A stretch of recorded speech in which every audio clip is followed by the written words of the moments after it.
Hello friends, எல்லாம் எப்படி இருக்கீங்க? வெல்கம் டு மிஸ்ஸஸ் சம்பா சமையல். இன்னைக்கு நம்ம என்ன செய்ய போறோம்னு பாத்தீங்கன்னாக்கா ரோட்டு கடை காளான் கிரேவி செய்ய போறோம். அது ரொம்ப ஈஸியா செஞ்சிடலாம். அது எப்படி செய்யலாம்னு பாக்குறவாங்க. அது ரொம்ப டேஸ்டா இருக்கும், கலர்ஃபுல்லா இருக்கும், பார்க்கவே சாப்பிடலான்னு தோணும். அது எப்படி செய்யலாம்னு பார்க்கலாம் வாங்க. என்னென்ன பொருள் தேவைன்னு பார்க்கலாம் வாங்க. ஒரு அரை முட்டைக்கோஸ் அரிஞ்சு வச்சுக்கோங்க. ஒரு 5 காளான் எடுத்து வச்சுக்கோங்க. ரோட்டோர கடையில முக்கால்வாசி முட்டைக்கோஸ் தான் போடுவாங்க, காளானே போட மாட்டாங்க. நம்ம காளான் போடலாம். இஞ்சி பூண்டு பேஸ்ட் ஒரு 2 ஸ்பூனு, கார்ன்ஃபிளவர் ஒரு 4 ஸ்பூனு, மைதா ஒரு 4 ஸ்பூனு, மிளகாத்தூள் 2 ஸ்பூனு, மஞ்சத்தூள் 1/2 ஸ்பூனு, தேவையான அளவு உப்பு. காளான் பொடிப்பொடியாக கட் பண்ணிக்கலாம்.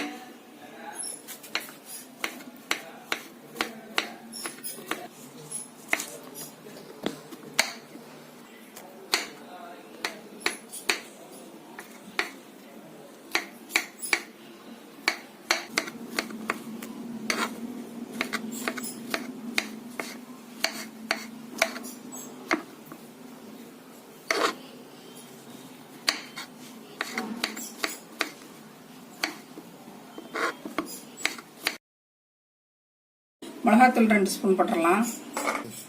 மஞ்சத்தூள் 1/2 ஸ்பூனு, இஞ்சி பூண்டு பேஸ்ட் 2 ஸ்பூனு, மைதா 3 ஸ்பூனு, கார்ன்ஃபிளவர் 3 ஸ்பூனு,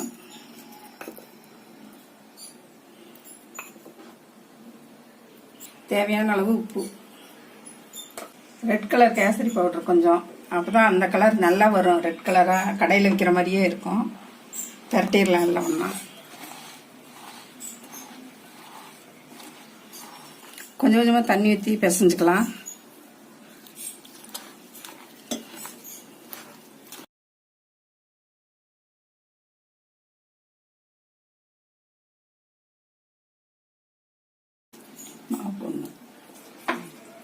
இப்படி இது மாதிரி சில்லி போடுற அளவுக்கு பிணைஞ்சுக்குங்க மாவை.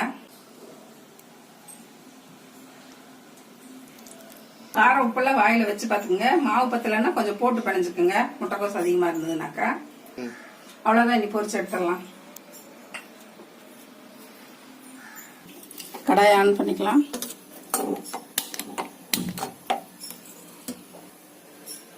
ஆயில் சூடாயிருச்சு, பொரிச்சு எடுத்துடலாம். இப்படி சின்ன சின்னதா போட்டுக்குங்க, பக்கடா போடுற மாதிரி.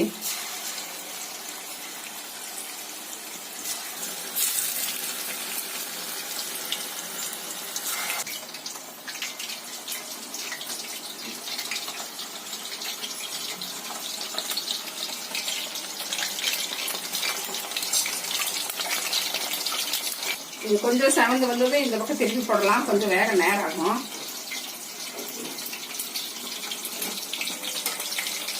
வெந்துருச்சு, திருப்பி போட்டுடலாம்.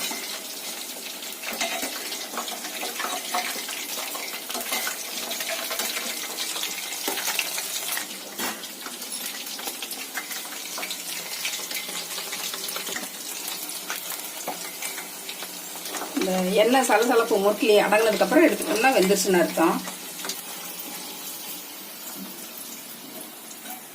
வெந்துருச்சு, எடுத்துடலாம்.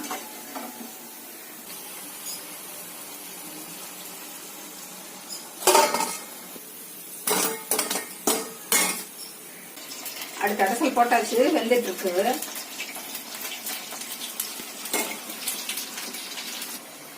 ரெண்டாவது அடசல் வெந்துருச்சு, எடுத்துடலாம்.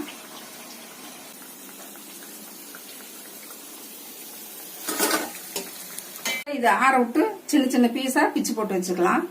கடாய் சூடாயிடுச்சு, ஆயில் ஊற்றிக்கலாம். ஒரு 4 ஸ்பூனு. பெரிய வெங்காயம் 3 கட் பண்ணி வச்சிருக்கோம் பொடியா, அதை போட்டுடலாம். வெங்காயம் வணங்க கொஞ்சம் உப்பு போட்டுடலாம். நம்ம பொரிச்சு எடுத்த சில்லி சின்ன சின்னதாக அப்படி பிச்சு போட்டுக்கோங்க, காளான் சில்லியை. வெங்காயம் வணங்கிடுச்சு, இப்போ தக்காளி போட்டுக்கலாம்.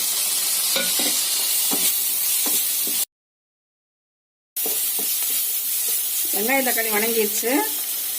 ஒரு 2 ஸ்பூன் டொமாட்டோ கெச்சப் ஊற்றிக்கலாம். 2 ஸ்பூன் சோயா சாஸ் ஊற்றிக்கலாம்.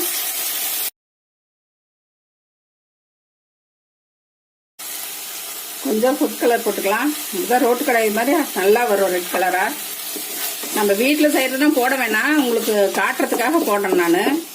தேவைப்பட்டா போட்டுக்குங்க. 2 ஸ்பூன் கார்ன்ஃப்ளவர் மாவு ஊற்றிடலாம். கார்ன்ஃப்ளவர் மாவு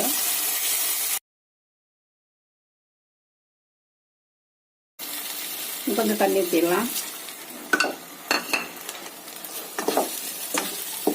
இப்போ நம்ம பொரிச்சு வச்ச காளான் சில்லியை போட்டு கிளறிடலாம்.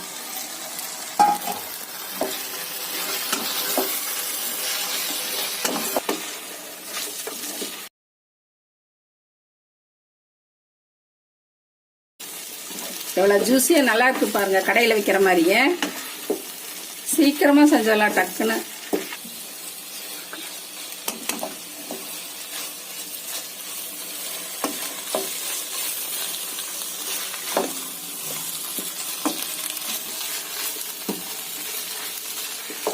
ரோட்டு கடை காளான் கிரேவி ரெடி ஆயிடுச்சு. மல்லித்தலை தூவி ஆஃப் பண்ணிட்டோம்னா அவ்வளவுதான்.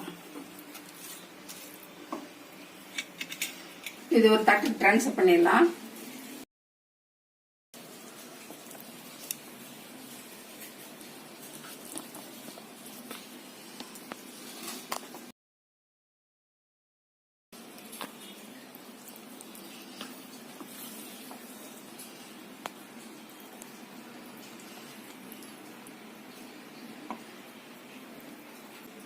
ரோட்டு கடை காளான் கிரேவி ரெடி பண்ணிட்டோம். எவ்வளவு ஜூஸியா இருக்கு பாருங்க. நல்லா ரொம்ப டேஸ்டா இருக்கு. நம்ம வீட்லயே செஞ்சு சாப்பிடலாம். சாயந்தரம் 6 மணி ஆனா பானிபூரி கடையில அவ்வளவு கூட்டம் இருக்கும் இது வாங்கி சாப்பிட. இதை நாமளே வீட்டுல செஞ்சு சாப்பிடலாம். ரொம்ப செலவும் கம்மி தான். எல்லாரும் குழந்தைங்க ரொம்ப விரும்பி சாப்பிடுவாங்க. இது வேணும்னு நீங்க செஞ்சு கொடுங்க எல்லாத்துக்கும். இந்த ரோட்டு கடை காளான்ல முக்காவாசி முட்டைகோஸ் தான் போடுவாங்க. நம்ம வெறும் காளான் போட்டு கூட செஞ்சிடலாம். சரி, உங்களுக்கு அது மாதிரியே செஞ்சு காட்டணும்னு முட்டைகோஸ் நிறைய போட்டிருக்கேன். இந்த கிரேவி உங்களுக்கு பிடிச்சிருந்தா மிஸ்ஸஸ் சம்பா சமையலுக்கு சப்ஸ்கிரைப் பண்ணுங்க. மறக்காம பெல் பட்டனை கிளிக் பண்ணுங்க. தேங்க்யூ.